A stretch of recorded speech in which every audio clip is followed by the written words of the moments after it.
and Indians do not possess the basic right of citizenship, even those fighting on the front line of the war, like Yun Yuet Ling. I was born here, but I never had citizenship here. And if the British went, I don't know where I would go, frankly.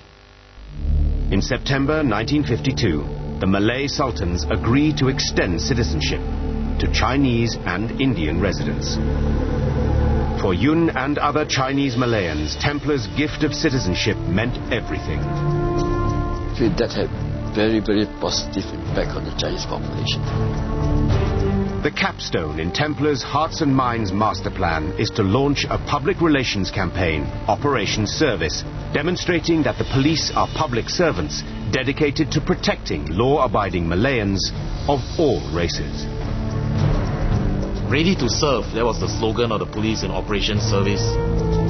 The whole idea being build a relationship with the population. National morale perceptibly rises. There is a new sense of purpose and greater confidence in the government. But the campaign against Chin Peng's jungle army has not been won. Templar realizes that the war on terror is handicapped by one factor above all: poor intelligence. We had not grasped the fact that you cannot do a jungle war without intelligence. So Templar sets about reforming Malaya's inept special branch so that it can become the vanguard in the war on terror. Malaya, 1952. The arrival of a dynamic new High Commissioner, Sir Gerald Templar, has re-energized the war on terror. Spearheading the battle will be Malaya's intelligence service, Special Branch. General Templar had a background in intelligence, and he knew that in a counter-insurgency campaign, you needed good intelligence to ensure that the police and the military were able to eliminate the real bad hats amongst the wider population of innocents. Intelligence was very critical. Special Branch is tasked with collecting intelligence. Without good intelligence, you will never be able to look for the enemy and plan and defeat the enemy. Templar orders Special Branch to target the communist leadership. They must decapitate the insurgent forces.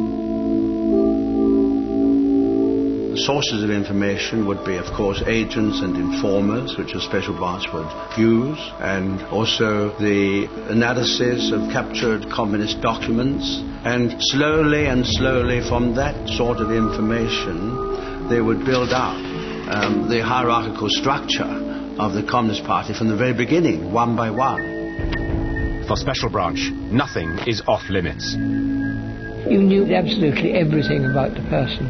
What his habits were, did he smoke, what his sex life was like, who his girlfriends were, everything we could possibly think of.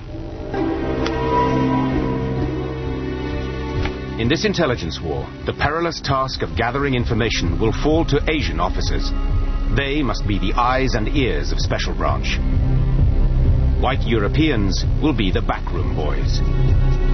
It was not possible for them to go down on the ground. They would stick out like a sore thumb. So, the brunt of collecting intelligence and working on the ground rested with the Chinese officers. As the saying goes, you need a thief to catch a thief. Special Branch launched their campaign by striking Chin Peng's all-important communications network. Communist couriers, usually on bicycles, crisscross Malaya, carrying messages from one remote fighting unit to another, often located hundreds of miles away. Chin Peng uses this jungle network to coordinate attacks all over Malaya. The Communist Party of Malaya has used couriers in the jungle. They operated from one unit to another, carrying messages, and there'll be jungle letterboxes where they deposit those messages to be picked up later on by the second leg of the courier trail. The couriers transmit a vast quantity of secret information. Messages are often written in tiny Chinese characters on rolled-up paper slips, which usually require a magnifying glass to read.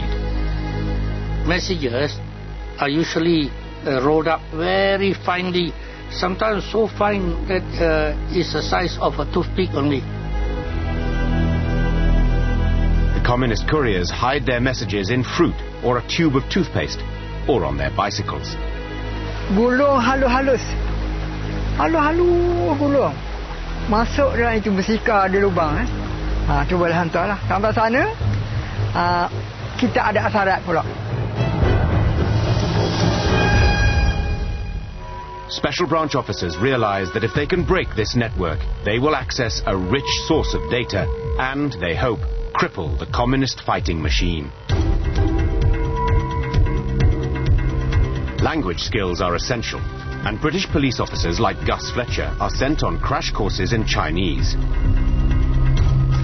It was a very tough course because it was one teacher, one pupil throughout the course. You couldn't sit at the back of the class and doze off.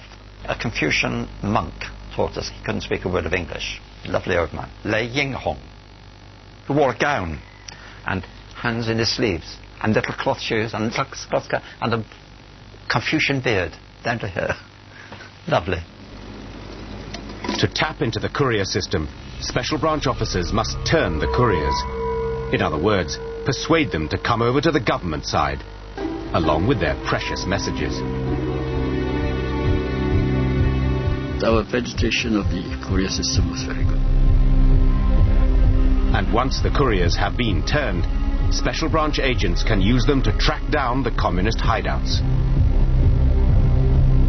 When a courier surrendered, it was a good thing. He would take it to a camp and then you could attack it.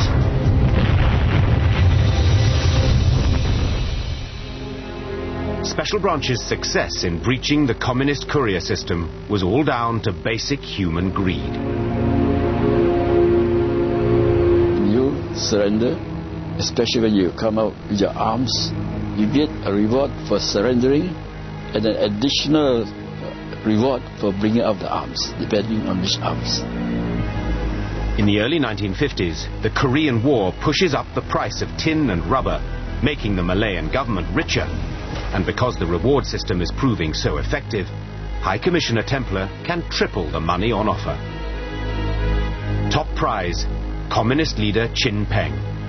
Templer sets his price at $250,000. Some feel queasy about the system, but no one disputes that it works very well. And it wasn't just the humble couriers who start taking money. Many communist fighters, exhausted by years of hardship, begin to sell out their comrades. 政府每时每刻都做这一套的，叫你出来，我给你大屋，给你汽车，但是也会有个别软脚啊，他们不能坚持这个就是他机会。 Those communists who couldn't resist such enticements would then be pumped for information by special branch interrogators like Leon Comber. I often used to listen or take part in interrogation of those people, and once they'd settled down and they'd had coffee and they saw that they weren't going to be beaten up, they were quite happy to reveal tremendous amount of information about their comrades and what they'd been doing and about the location of communist camps and the location of courier routes through the jungle. Depending on the information he or she supplies to us, if they produce results, then the payment is dependent on the ranks of those we either capture or we kill. Now, captures normally the reward is double than that of a kill, because a live body is more important to us than a dead body. Rewards are not the only weapon in the British arsenal. The Malayan Emergency is also a battle of ideas, so an ambitious propaganda campaign is devised. The British shrewdly turn to a Chinese Malayan who knows the enemy mind inside out. His name is CC2. Like Chin Peng, he has been schooled by the British in the black arts of psychological warfare, or PSYOPs. CC2 is a very interesting guy because he had both an English and a Chinese education. he had learned the principles of psychological warfare.